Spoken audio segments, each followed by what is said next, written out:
wabarakatuh. Kami dari kelompok 3A yang beranggotakan saya Stella Riviani dan kedua teman saya Husnul Fazriani dan Sartika Dwi Permata.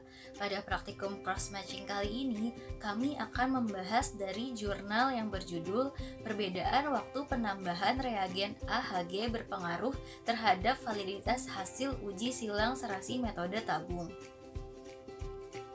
Transfusi darah merupakan salah satu upaya yang dilakukan kepada pasien untuk mengatasi anemia, shock atau turunnya tekanan darah secara drastis, serta terapi kasus tertentu seperti penyakit kanker dengan cara mengganti darah yang hilang dengan memberikan darah dari seorang pendonor. Transfusi darah merupakan upaya yang sangat penting bagi pasien. Sehingga untuk menjamin keamanan proses transfusi darah diperlukan proses pre-transfusi.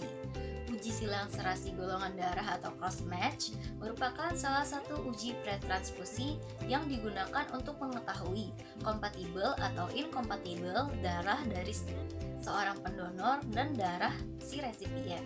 Selain itu juga untuk menghindari terbentuknya antibodi baru dalam tubuh resipien.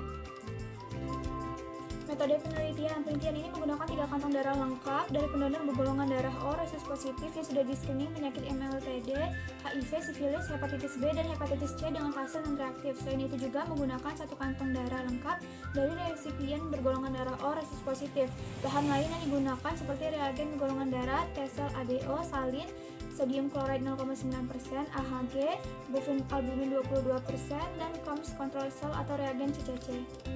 Pembahasan konfirmasi golongan darah. Konfirmasi jenis golongan darah bertujuan untuk memastikan golongan darah sebelum dilakukan pemeriksaan serologi sehingga didapatkan hasil yang akurat.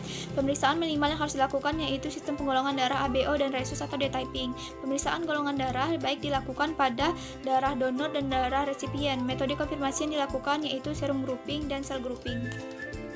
Uji silang serasi atau cross-match adalah pemeriksaan untuk melihat apakah darah resipien sesuai atau cocok dengan darah donor sehingga apabila ditransfusikan tidak menyebabkan aglutinasi atau hemolisis. Tujuan utama dari uji serasi silang ini untuk mencegah terjadinya reaksi transfusi. Selain itu juga untuk memaksimalkan masa hidup in vivo sel-sel darah yang ditransfusikan.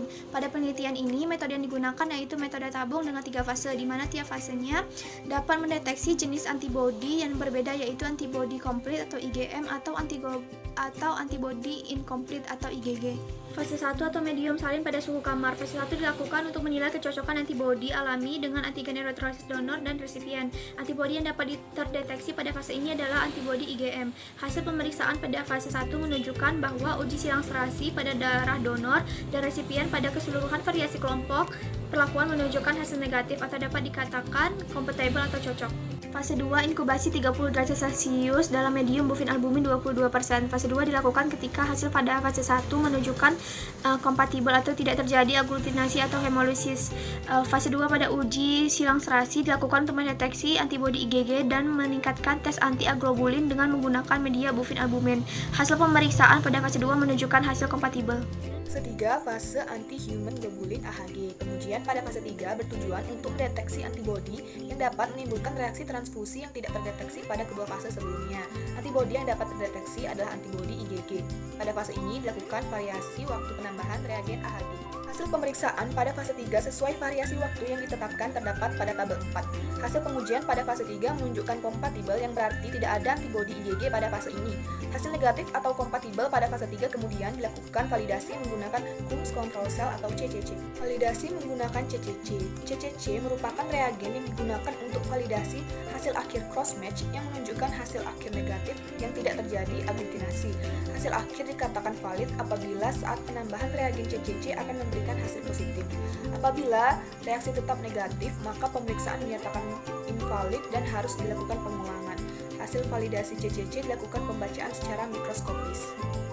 Hasil pembacaan secara mikroskopis dapat dilihat pada gambar 1 dan hasil validasi CCC pada tiap-tiap pelakuan dapat dilihat pada tabel 5. Sampel dengan penambahan AHG pada menit kedua, donor A, B, dan C, dan ke-10, donor B dan C, terdapat gumpalan yang menunjukkan nilai positif 1 sehingga hasil valid. Namun pada menit ke-10, donor A menunjukkan hasil negatif, sehingga dinyatakan invalid. Hal ini dapat disebabkan karena terjadinya pelepasan ikatan antigen dan antibodi. Variasi waktu 20 menit, 30 menit, dan 40 menit. Ketiga donor darah menunjukkan hasil negatif dan kemudian dinyatakan invalid. Hal ini dapat disebabkan karena pada fase 2 terdapat penambahan bovine albumin 22% yang bertujuan untuk mengurangi zeta potensial antarsel darah merah. Kesimpulan, variasi waktu penambahan AHG berpengaruh pada validasi hasil pemeriksaan uji silang serasi golongan darah metode tabung. Efektivitas penambahan AHG sebaiknya antara rentan waktu 2-10 menit. Tetapi pada waktu 10 menit adalah waktu yang riskan untuk penambahan AHG karena beberapa hasil menunjukkan hasil yang invalid. Hal ini dapat disebabkan antibodi dari sel darah sudah terlepas dan menyebabkan netralisasi